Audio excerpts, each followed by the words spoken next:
بسم الله الرحمن الرحيم. عم يتساءلون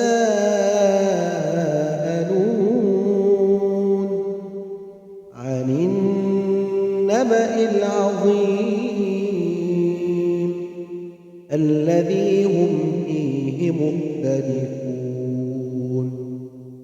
كلا سيعلمون ثم كلا سيعلمون.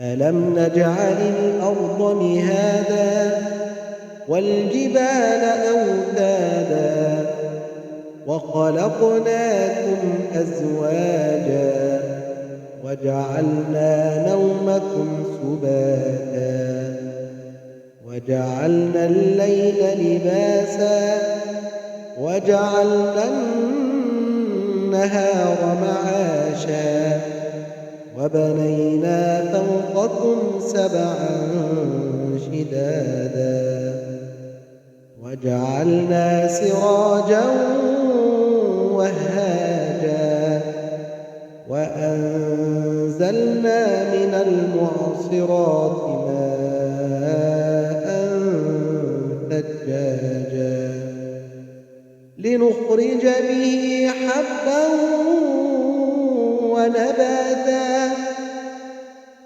وجنات ألفافا. إن يوم الفصل كان ميقاتا يوم ينفخ في الصور فتأتون أفواجا وفتحت السماء فكانت أبوابا وسيرت الجبال فكانت سرابا. إن جهنم كانت مرصادا للطاغين مآبا لابثين فيها أحقابا لا يذوقون فيها بردا ولا شرابا إلا حميما وغساقا جزاء وفاقا.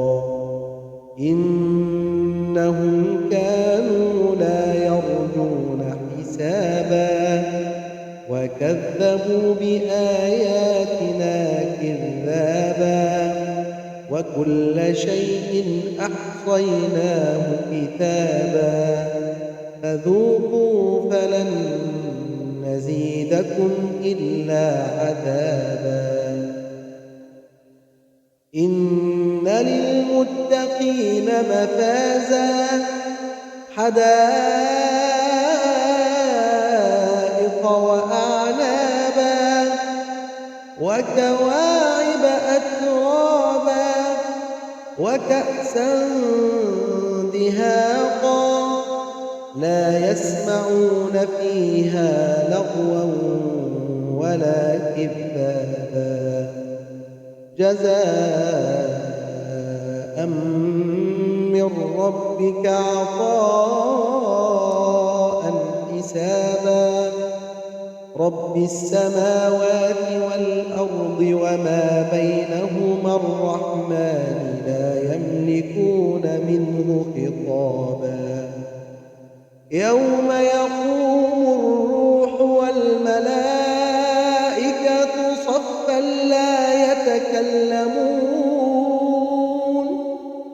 لا يتكلمون إلا من أذن له الرحمن وقال صوابا.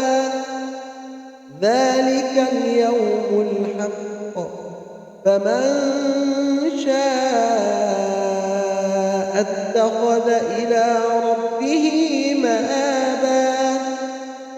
إنا